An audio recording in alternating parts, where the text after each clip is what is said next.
Hello, good evening, everyone.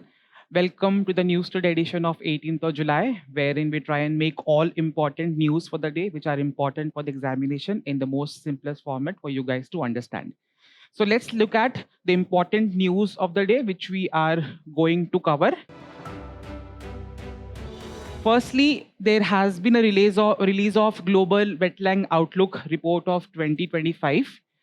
The Swachh Survekshan 2024-25 awards has been awarded. CARA has issued directions to states regarding adoption guidelines. There has been an interstate water dispute with respect to Polavaram Banakacherla link project. And Supreme Court has recently talked about equal succession rights for tribal women as well.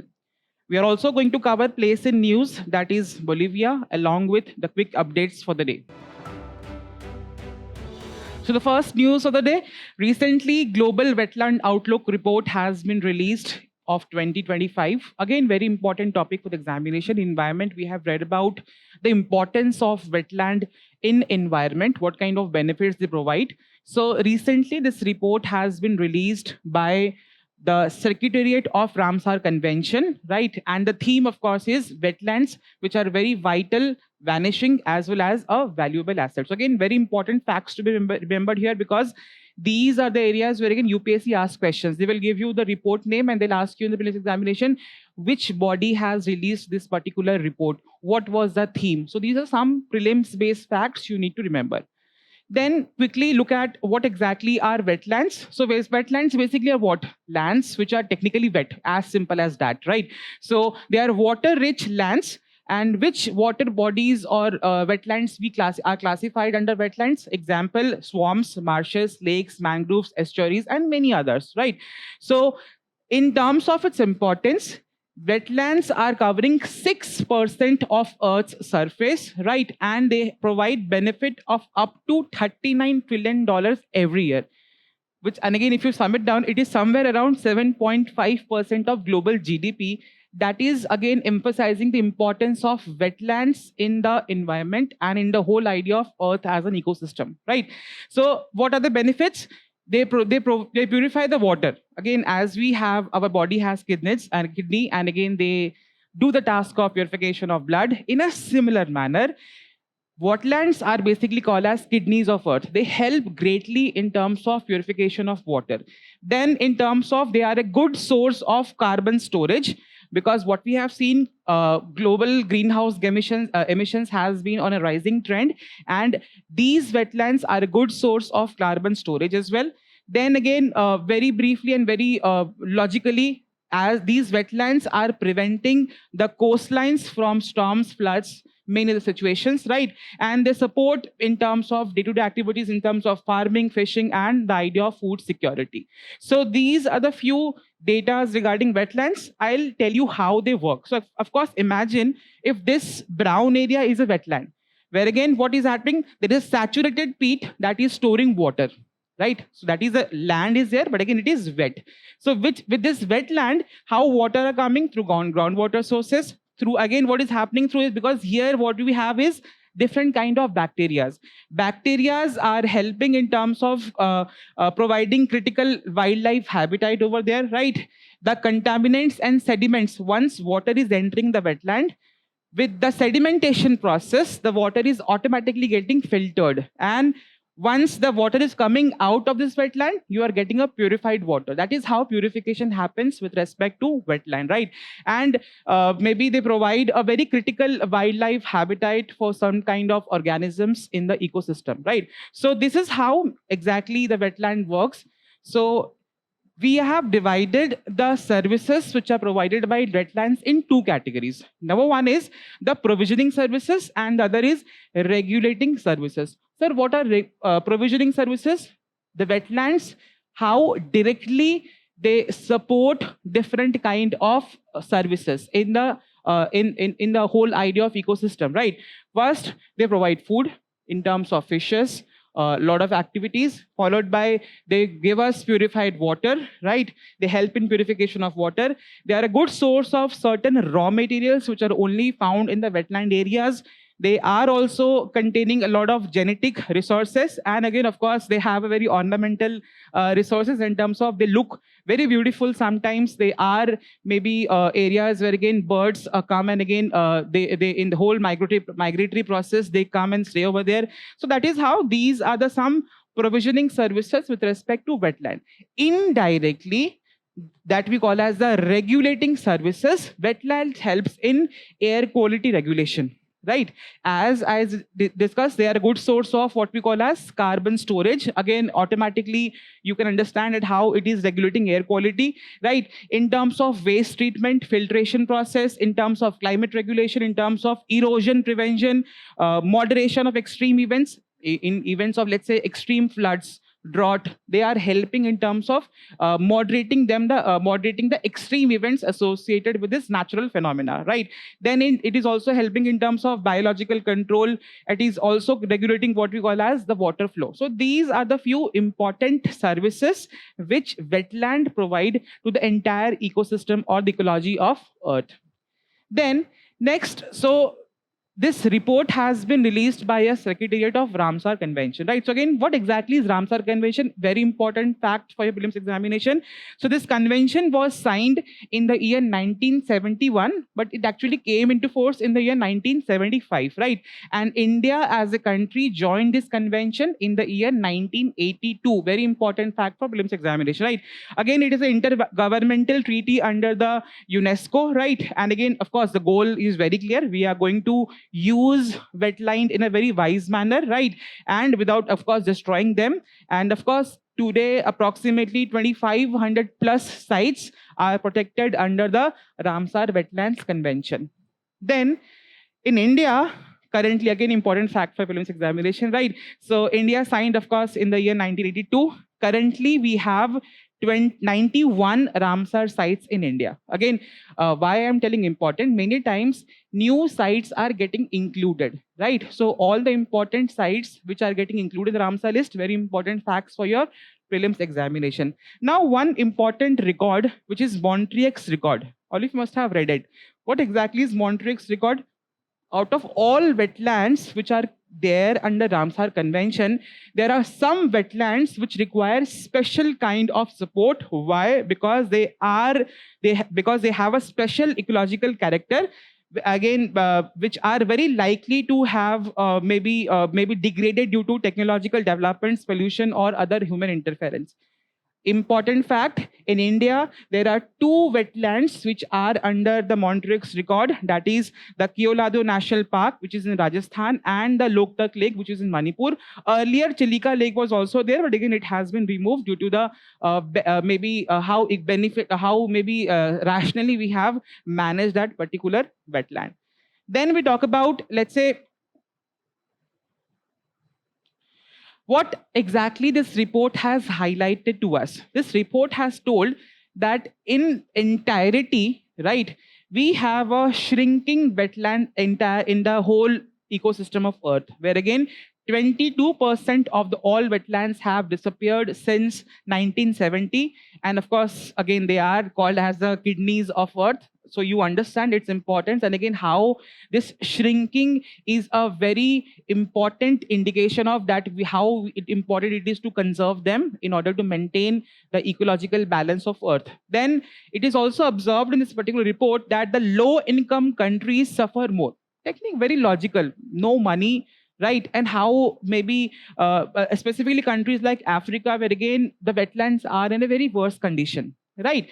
Then we talk about big threats. What are the threats? Of course, maybe the idea of growing cities, the idea of urbanization, which is sometimes very unplanned, right? Industrial expansion, infrastructure projects, which is leading to this shrinkage wetlands, what we have discussed. Then we talk about some success stories. This report has also told that there are some good lead by examples which can be considered. The first one is the Zamibia Kafue Flats, where again there was a wetland which was there in the region, right? And again, which had suffered a lot, maybe ecological damage was there, but with a very limited $3 lakh project, which was investment, and with community participation, with citizen participation over there, they have improved they have naturally rejuvenated that particular wetland, which is very commendable, which this report has highlighted. Then there is a regional flyway initiative in Asia. Sir, what is flyway? You travel in roads that we call as highways. So birds travel via air. So again, that is a flyway. That is the basic idea over it. Why? Because wetlands are very important with respect to migratory nature of birds. They come over there and again they settle over there for some point of time, and that is why this wetlands have also an important role in terms of what we call as the flyway, which are the route of these migratory birds. So again, this report has told that there has been 3 billion investment plan, which is restoring 140 plus wetlands across the migratory birds route in the Asian region. And lastly, Seychelles as a country has released a blue bond. What is a bond? Right, where again, if we want to raise money, government wants to raise money, there is an issuance of bond. But what the blue word signify? The blue word signifies that again the amount of money which is being raised through the issuance of that particular bond will be used for conservation of water over there. Again, that is a few examples where again this report has highlighted where again how some success stories with respect to wetland conservation across the globe. Then we talk about there has been a report that this report has also told that we need a 4-point plan in terms of conservation of wetland with respect to conservation of wetland. Number one, every country has to do a national planning. That again, wetlands must be a plan of how countries can plan cities, industries, and development. If you're planning on these lines, wetlands need to be considered in consideration of planning. Then we talk about national capital accounting. Just like we calculate the number of highways, number of roads, there has also be an idea that we calculate the number of wetlands the country has. Then we talk about smart financing. Again, as I discussed, green bonds, blue bonds should be used. Funds should be raised in order to tackle the degradation of wetlands, which exactly is happening, right? And again, in fact, this is data which shows that again, wetlands receive less than 9% of nature-based climate finance, which is showcasing that idea of maybe how financing needs to be required in terms of conservation of wetlands. Then we talk about in terms of climate change and biodiversity goals. The world needs to adapt to the changing nature of climate. And again, of course, we have set up for us the climate and biodiversity goals. So wetland conservation is, of course, a key to meeting targets under the Climate Action Plan and as well as the Kunming-Montreal Biodiversity Framework, which has been there. So very important facts for your prelims examination. Lastly, how important this is with respect to examination. Prelims, of course, you are very clear. I have discussed many times. In terms of syllabus, it is interlinked with GS paper number 3 in terms of environment, ecological, biodiversity, and climate change. And there has been a lot of questions, but again, one question, environmental impact assessment, all of you know EIA, is a tool to anticipate the impact of development projects on environment. Right, so EIA is a specific topic in your mains examination syllabus of GS paper number 3. The theme of the question was discuss this in the light of loss of mangroves and wetlands. Right, so this is where somewhere you can talk about how you can quote this report maybe in introduction or conclusions of your answer. You can talk about in whenever you are going to discuss a solution with respect to wetland management, we can share that 4-point strategy which has been released in this particular report. Now coming to the next news for the day. Recently, and in fact, the Swachh Bharat Mission Abhiyan, which is there. So, of course, it is the cleanliness drive. So, every year, cities are getting rank on the basis of how they are performing with respect to the idea of Swachh Bharat Mission. And Swachh Survekshan awards are being awarded.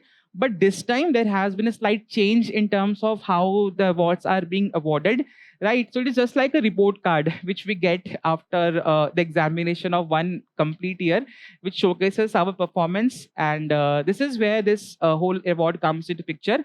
So the theme, of course, was reduce, reuse, and recycle. Let's discuss some facts first. So important facts for a prelims examination. Swachh Bharat Mission basically a cleanliness drive, right? So again, it is a cleanliness survey to assess cities' sanitation and solid waste management, how exactly, how effectively cities are managing the sanitation and solid waste management. Then we talk about it was started in the year 2016 under Swachh Bharat Mission Urban, right? Very important, coming under Ministry of Housing and Urban Affairs, right? And it is encouraging citizen participation, and it is promoting the idea of competitive cleanliness. Sir, this is the area where again this awards comes into picture. How do other cities get encouraged to go by the idea of cleanliness among the cities? By this awards, right? It gives some kind of maybe impetus to us that again, yes, we have get rewarded, and it gives us a positive motivation to work more towards a particular issue. Then we talk about the idea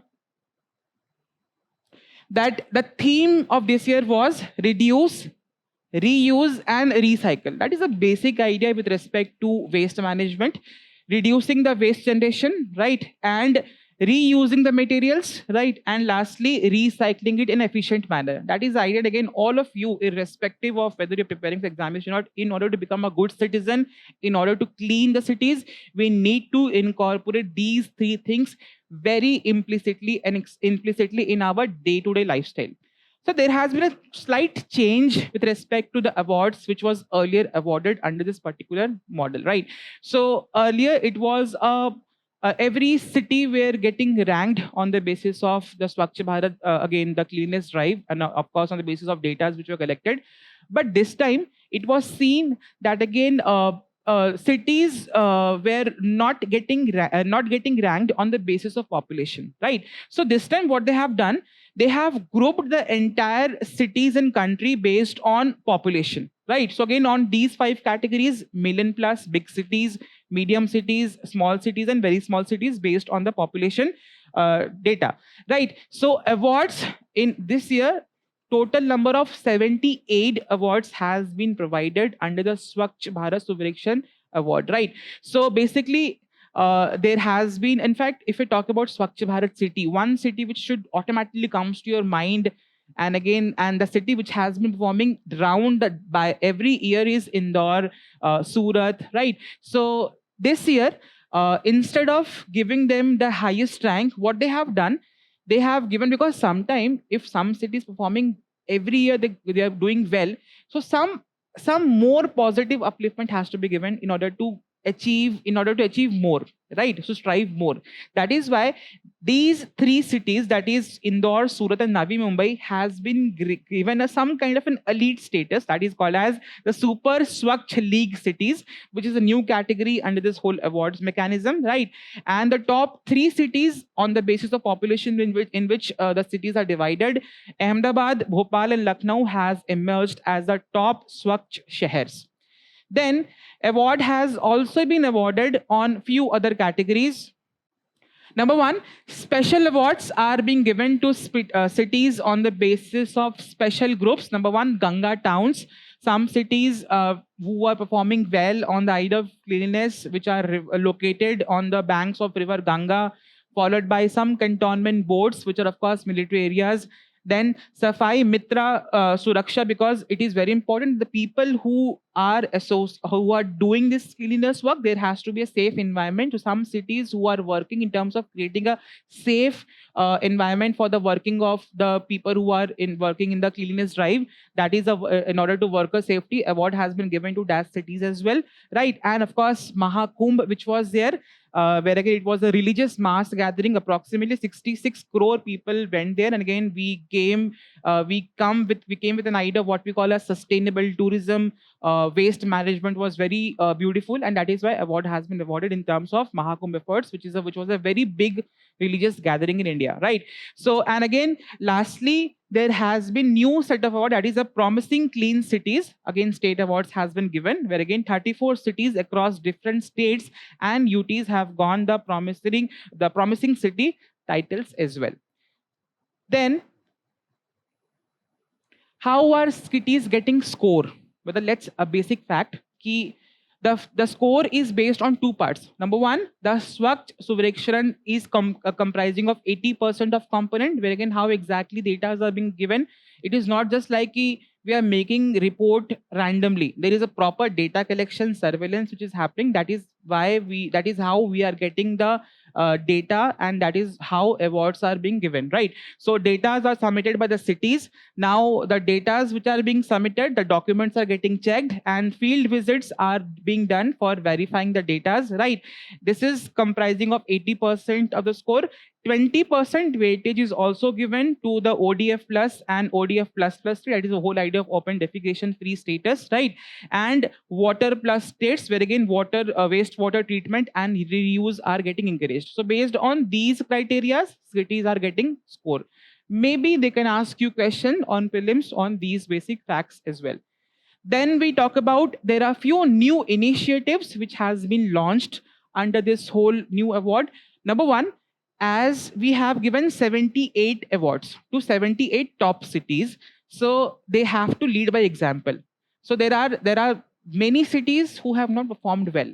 So what task has been given to the 78 cities who have been awarded, that you mentor one city each in your respective state only, right? That is how we can create awareness and again lead by example, where again some cities who have performed well, maybe tell them the best practices which can be incorporated by the rest cities in the respective state, so that again the whole idea of cleanliness can be encouraged. Then second is accelerated dump site remediation program. So again remediation matlab to make it new. So basically what do you understand by dump site? Many times in the urban areas we see there are big landfills of solid waste, right, which are left many times untreated. What is the problem over here? Delhi has a major landfill of garbage, right? So what exactly is the problem? The land is not getting used, the waste is not getting treated in a proper way. So this award has also come down to the new initiative which talks about the accelerated dump site remediation program, that all the areas which are there, which are the possible areas for infrastructure development and a lot of economic activities, need to be remediated, right? So again, the 1 year program to clean up the legacy waste. Legacy waste is the idea of this only, right? And the aim is to turn those garbage mountains into usable land, right? And we are promoting the idea of scientific processing of these waste. Again, all of you must have read in environment bioremediation, a lot of techniques which are being incorporated for solid waste management that are to be interlinked in this whole idea of dump site remediation program, right? Where again bioremediation, composting, waste to energy plants, recycling facilities, and many other on scientific lines, the waste actually need to be managed. So now why exactly it matters? Very important that again it is going to improve the idea of health and sanitation, very important component with respect to health and nutrition of people in the country. It is boosting the idea of environmental responsibility among the citizens. It is encouraging public participation. And lastly, it recognizes and replicates good practices, which is very important, right? So lastly, in terms of the syllabus of this examination, again, you can link it to the theme of urbanization, right? You can link it to the idea of environment and government schemes, right? Environmental governance, right? All of these are the important themes which can be linked with paper number 3. And of course, for the prelims facts, what we already discussed. So there has been few questions. One question which has been asked in the examination already. Urban waste management possesses a serious challenge in India, right? Discuss the causes and measures needed to tackle the problem. In measures, we can, of course, note down the solutions with respect to the idea of legacy waste treatment, lack of scientific processing there in terms of the legacy waste, right? And urban planning, which are key to the topic what we have discussed. Other question, many times straightforward analysis of the scheme is being asked. The many flagship schemes of the government, right? For example, the Swachh Bharat mission is a massive mass movement that seeks to create a clean India. Discuss the challenges and achievements of the program, right? So basically, you're going to assess it. Again, this is where again you can incorporate the award which has been given, where again how exactly cities have been performing, and again how we are with time and again rationalizing the whole idea of Swachh Bharat mission. The next news for the day.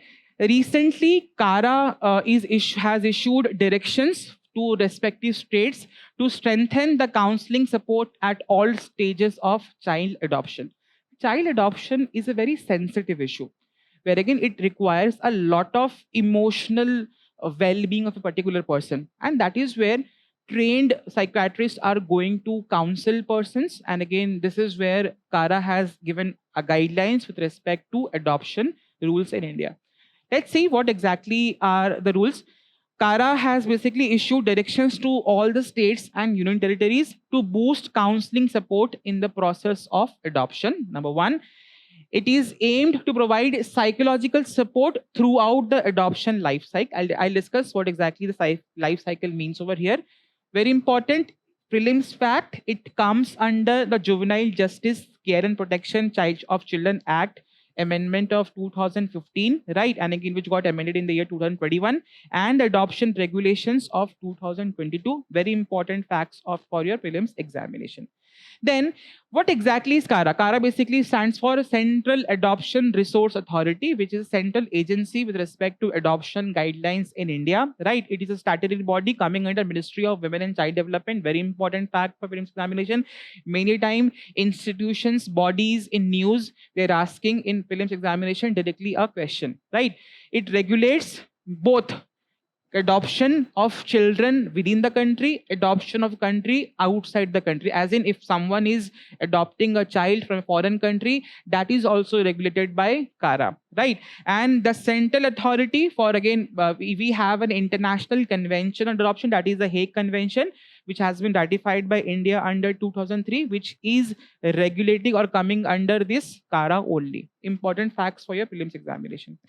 Then we talk about the idea of what are the key directions which has been issued by CARA with respect to adoption guidelines? Number one, the counseling system needs to be centered across all the states and union territories. Why? Because it will help all stakeholders. Who are the stakeholders who are involved in the adoption process? Number one, the parents who are adopting the child. Number two, the child who is getting adopted. And number three, the biological parents of children in case we know them. So these three persons are the important stakeholders involved in the adoption process. So a proper counseling needs to be provided to them, that has been issued as a guideline by CARA, right? So because it is very important to provide them emotional and psychological guidance during and after the adoption, that is life cycle, during the process and after the cycle as well, right? Then we are, for this, of course, we are going to appoint trained counselors across the whole state and union territories, and we are going to provide support when needed. Many times people don't come for counseling. So again, it has also been told by CARA that whenever the authority feel like, for example, the authorities like the specialized adoption agency in states or district child protection unit, whenever they seek or they find someone is in need for counseling, they should voluntarily go and provide the counseling support in case of adoption issues. Then we talk about how is adoption regulated in India. Some facts, again, important for a prelims examination. The nodal ministry, of course, is Ministry of Women and Child Development. The main laws, again, Hindu Adoption and Maintenance Act of 1956 and the Juvenile Justice Act of 2015, which are the laws with respect to adoption in India. Then the central authority, of course, is CARA under the Juvenile Justice Act. The international law which it is following, that is, India follows the Hague Convention on Inter-Country Adoption of 1993, which ensures that there is no child trafficking associated with the process of child adoption. And lastly, in terms of state implementation, the state authority is SARA, again CWCs, DCPOCs, and SAAs, which we have seen earlier. Important facts for your prelims examination. Then we talk about domestic as well as inter-country adoption. In India, if a person is adopting a child, it comes under the CARA plus the respective state agencies, right? And of course, we are following the Juvenile Justice Act and the adoption regulations. In terms of foreign citizen adopting an Indian kids for that particular case or vice versa, CARA acts as a central authority under the Hague Convention, and it is ensuring that the adoption is ethical, legal process and in a child-friendly manner. So these are the few guidelines with respect to CARA, and again in terms of adoption rules in India. With respect to examination, again, children are vulnerable sections of society. Vulnerable sections are important theme in GS paper 2 social justice. So again, very important topic for the examination. There has been one important question also which has been asked by UPSC, that again, child adoption is regulated by Central Adoption Resource Authority, CARA. Very straightforward question, right? Under the Ministry of Women and Child Development, discuss the role, the responsibilities of CARA in the light of the recent amendments in adoption rules, which was done in the year 2021. So again, many times, some important institutions come with amendments, some important laws goes for amendment, and they become important for examination in the mains examination many times. Again, try and attempt all these answers based on whatever content what we have discussed. The next news for the day: there has been an interstate water dispute, right? From where again center has formed a high level committee to resolve this whole has formed a panel with respect to Polavaram and Banakacherla link project. And again, it is between two states, that is Andhra Pradesh and Telangana, which is again an interstate water conflict. Again, many times this is a very important issue, because many times we have seen with respect to Kaveri water as well, there has been interstate water disputes between states, right? And there has been a lot of constitutional and statutory mechanisms in order to tackle that. Let's see one by one. So with respect to this whole project, we need to understand what exactly is this project and why dispute has arisen at the very first place. What exactly is this Polavaram project? It is basically a dam which has been built on the Godavari river, which is there in Andhra Pradesh. The objective, of course, of a dam, आपने पढ़ा होगा geography में, it is for irrigation purpose, to provide water to dryland farming, for hydropower generation, for drinking water supply for local towns and villages, for diversion of excess water. Again, the idea of this particular dam was to divert the excess water which was there, which was coming to the state by Godavari river to Krishna river, where again there was a region, that is Rayalaseema region, which was very dry region in Andhra Pradesh, and again water was diverted through the linking project. So this linking that is the Polavaram Banakacherla link project. It is a planned project which has been planned to transfer the excess water in the dam of Polavaram dam, that is for the Godavari river, through to a canal system that ends at Banakacherla, which is Andhra Pradesh drought-prone Rayalaseema region. Again, you in agriculture you must have read about the concept of irrigation, right? Which is very important for regions which do not have good amount of rainfall or natural river system. Where again, artificially canals are being built to promote the idea of agriculture, right? So the water moves from one river basin, that is Godavari, to another river basin, that is Krishna, through this link project. In order to understand, if you understand, this is Telangana, right? And this region is Andhra Pradesh. This is Polavaram Dam, which has been built on to divert the excess water or of Godavari river. So the linking project starts from here to this Banakacherla region, which is of course drought prone, where water is less, right? And this is the whole idea of linkage of project, where again excess water from Godavari river, right, which is being pushed to the river, where again there is less river in this particular area, that is the river of Krishna. Then why exactly has the dispute arisen at the very first place? Let's see. The interstate, but again Telangana of course is a state under because before the whole reorganization which was there under of Andhra Pradesh, so Telangana has told that again Andhra Pradesh is violating the AP Reorganization Act of 2014, where again water diversion has been allegedly done without any proper approval between the states according to the act, and there is a potential water loss for Telangana.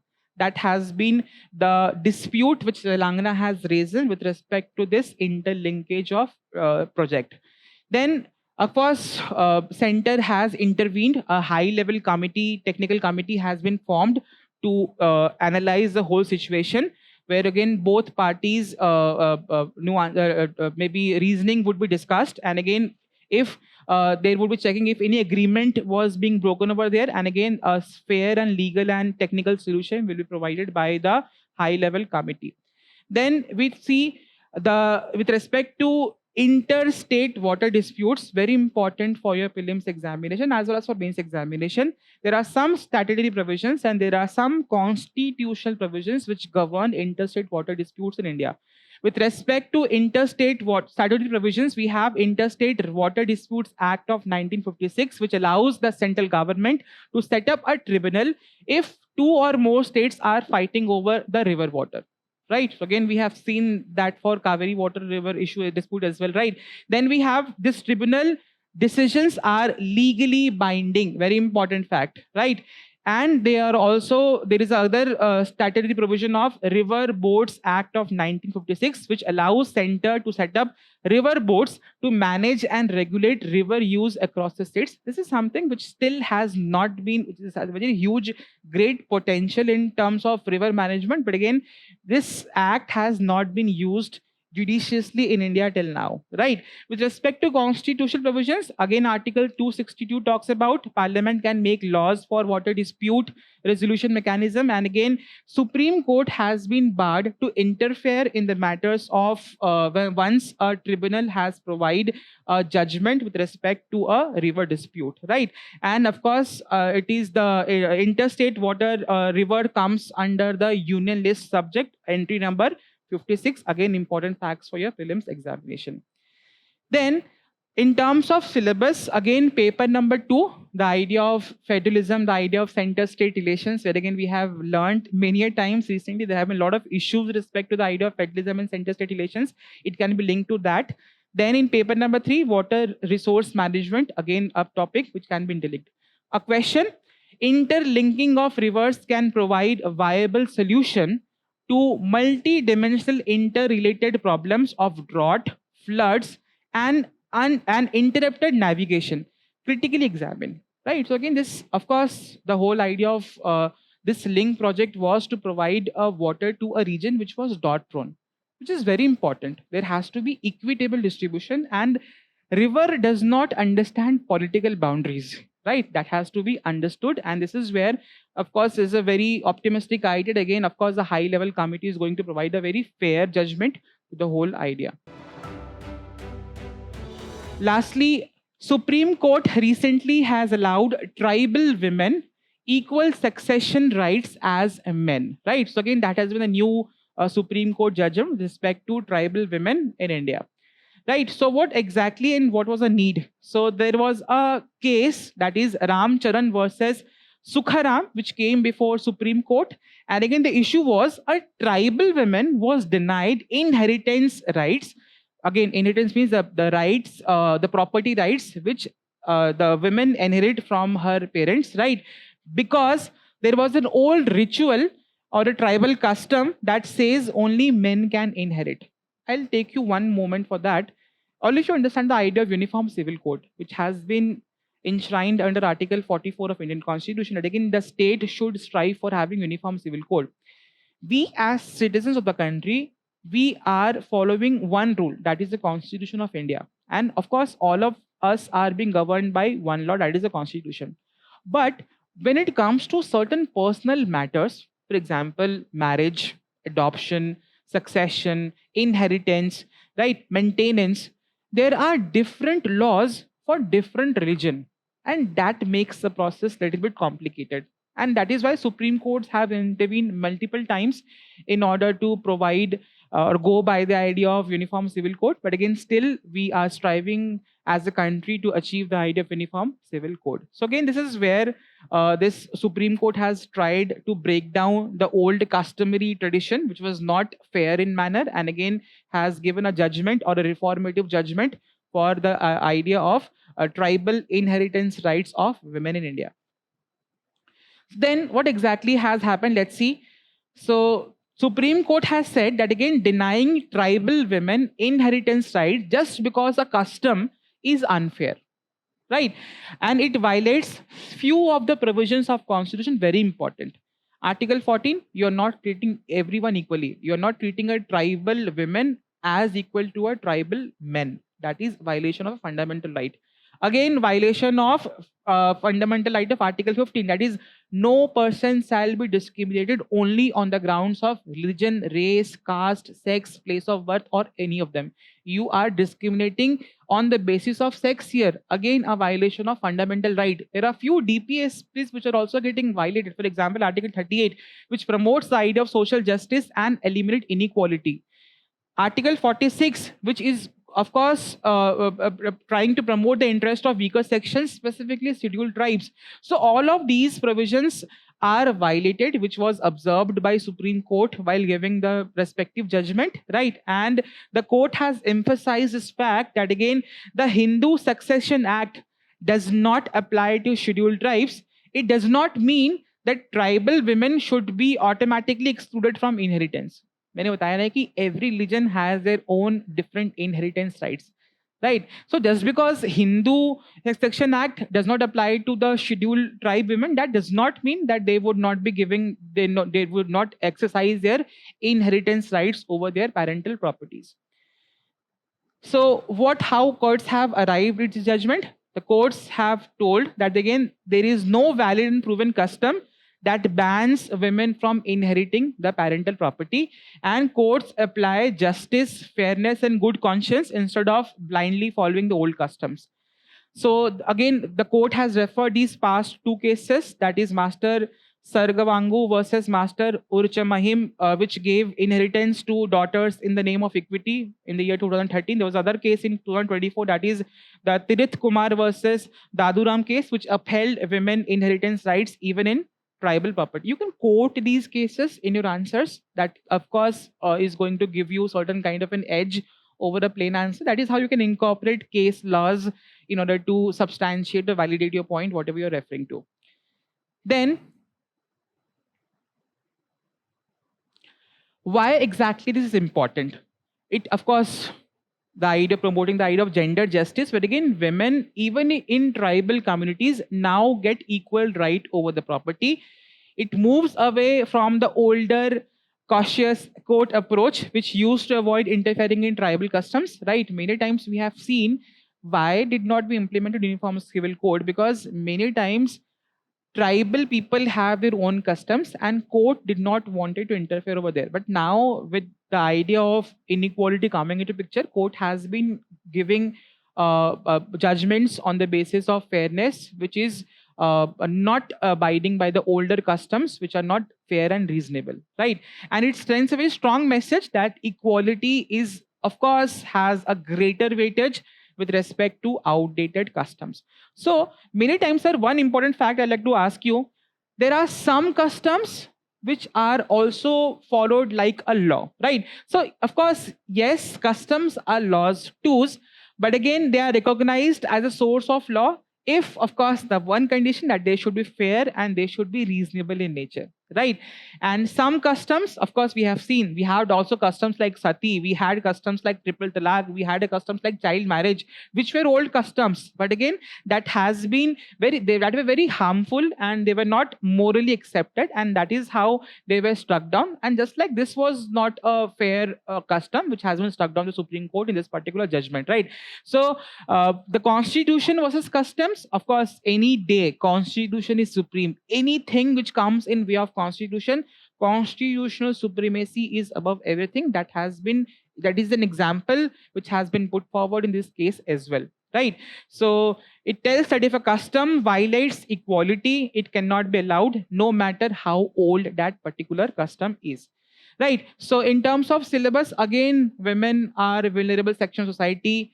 ST, SC, OBC community people are again coming under vulnerable section society, again a part of the social justice paper number 2. And again, we have seen how important fundamental rights were coming into picture, right? Again, a PYQ, very, very similar theme question. Customary morality, right, cannot be a guide to moral life. Critically analyze this statement in the context of Indian legal system.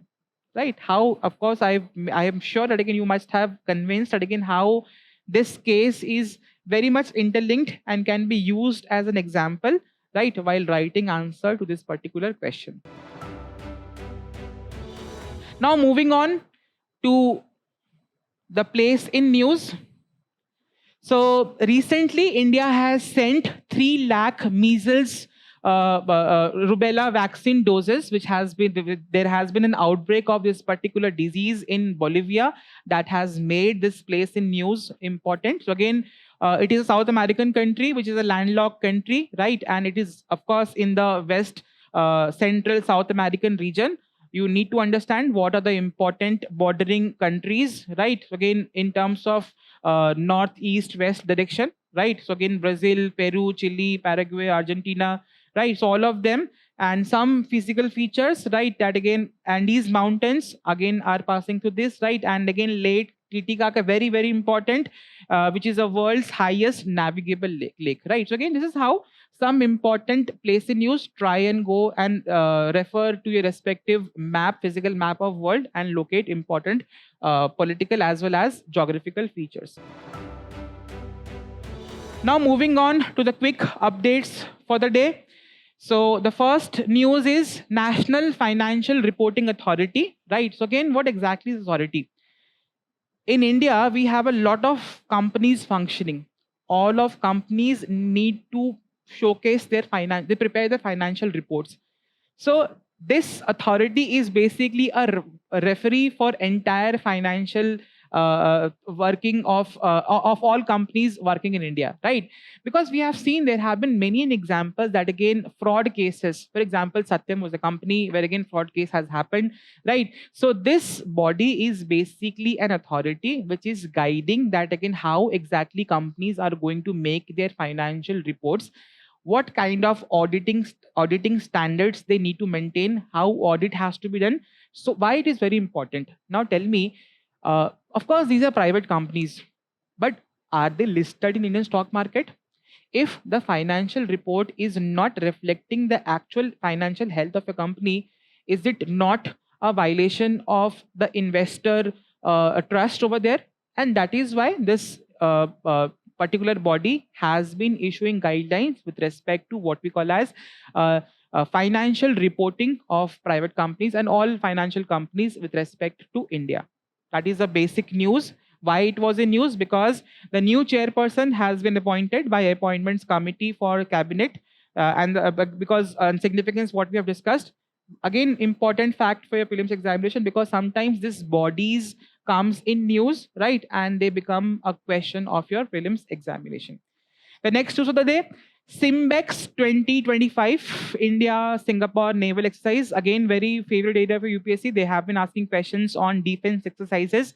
So this is basically a naval exercise between India and Singapore, and it has been going on continuously since last 32 years. This was 32nd edition, right? It started with the name of Exercise Lion King in the year 1994, and again it is a bilateral maritime drill between India and Singapore, right? And significance because it is reinforcing the idea of India-Singapore maritime cooperation, and again it is supporting the vision of India Sagar, it is security and growth of all in the region, and the idea of Act East policy, right? Important fact for your prelims examination. The next news for the day, recently PM Vikas, that is Pradhan Mantri Virasat Ka Samardhan, there was a minority affairs ministry has launched this particularly central sector scheme. Again, I'll ask you comment what exactly is the difference between a central sector scheme and centrally sponsored schemes, right? It was recently under this particular scheme, IIT Kottayam, Triple IT Kottayam has launched a new program for skill and women entrepreneurship training. Basically, objective of this particular PM Vikas scheme, that is, it is supporting the 6 minority communities which has been officially recognized in India. Who are they?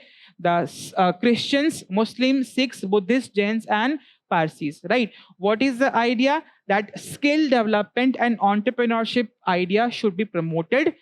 Leadership and training specifically targeting women of these minority groups, and educational support for school dropout students of this minority groups, right? So it has been merged, the scheme has merged all these important schemes with respect to minorities in India, and it has been interlinked with the whole idea of Skill India mission, right? The next short news, economic census. So all of you must have known that again we are going to have a population census, and again, it has been planned. Similarly, we also go for economic census. What exactly is economic census? It calculates or it lists down all important economic establishment in the country, starting from a small thela or a stall to a big factory or a big company. All of these are getting reported in this particular census. So the idea, of course, which has been put forward, ki we are going to conduct a population census, and again, economic census is also scheduled for this particular year. Why not to merge them to make the whole idea of taking census a more efficient manner, right? So again, done by Ministry of Statistics and Program Implementation. Important fact for your prelims examination. Objective is to complete enumeration of entrepreneurial activities in India. What kind of data are collected? How are ownership patterns across the establishments? How number people are working over there, and what type and location of economic activities are getting engaged, right? So timeline, these are the few of economic census which has been covered. Last was done in 2019, and again, this 8th economic census is scheduled for this particular year. The idea is to integrate the economic census with the 16th population census, of course, to avoid the idea of duplication of efforts, and again, to make the whole idea more validate and rational idea with respect to census. The next news, global Findex report has been released by World Bank. Again, why I'm telling, because this all that news for today are very important for your prelims examination. Many times World Bank, IMF releases different kind of reports. So this Findex report has been talking about how across the globe people are financially included, that this report is highlighting. So again, the idea of financial inclusion, right? So it focuses on digital and financial inclusion of people across the globe. With respect to India, this report has told that again 90% of account ownership has been achieved with respect to digital financial inclusion. This report has also told one important fact, that 16% accounts in India still are inactive, right? And it has been compared with a global level, where again, other low and middle income countries, where there are 4% of accounts which are inactive. But India, it is lighter on a higher side. And again, one other important fact with respect to the inactive accounts, for both men and women, it has declined since 2021 to 2024. With respect to challenges in terms of accessing accounts digitally, is the devices cost are very high, and with respect to poor network coverage, that has been highlighted in this particular report. Why it is significant? Because it is promoting, or it is showcasing the idea that how exactly India is progressing with respect to financial access, and what is the need to boost account usage and digital infrastructure platforms. The next news, Akash Prime, where again it is an indigenous air-defense missile system, right? So it is developed by DRDO, again very important for your prelims examination, right? So again, basically we know about Akash missile. So again, it is an upgrade version of Akash missile, which was already there. What kind of upgrade has happened? So this particular missile can operate at extreme cold weather, at extreme high altitude, and even at low oxygen zones, right? Which is showcasing its importance in terms of combat missions, in terms of mountain warfare and border defense mechanism, right? So it is an upgraded measure. It is a surface to air missile, where again it is detonating a particular unmanned vehicle at an air, and again missile is fired from surface. Very important fact, it is a surface to air missile. So recently it has successfully destroyed 2 high-speed aerial targets in the Ladakh region, right? Significance, it is boosting India's indigenous air defense system, and again it enhances the combat capability of Indian defense system at tough terrains. Now, urban wind stilling effect. All of you must have seen urban areas. You see tall buildings. So this is a very strange report which has come down, that again, wind flow naturally. So the report tells what is exactly this urban wind stilling effect.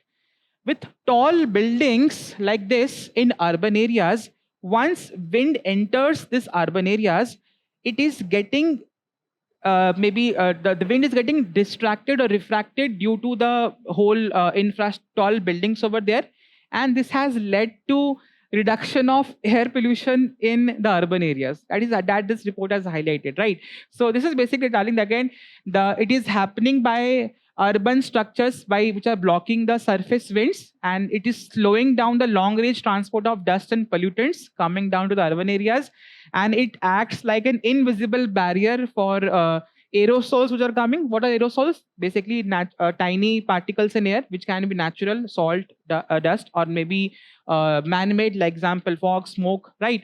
So what this report has highlighted that again recently 43% of cities in northern India, northwestern India had lower aerosol levels than the rural surroundings. For example, there is a rural area. If you check the air quality over there, the aerosol or the air quality is less, and the air quality is better in the urban areas due to this urban wind stilling effect. So again, it is very new prospect with respect to urban planning, urban infrastructure, tackling the idea of air pollution in urban areas, right? So these are termed as urban aerosol clean islands, right? So significance, they are the challenges, usual urban pollution assumptions, right? And it offers insights for urban planning and air quality management in urban areas, which is very important need for the day.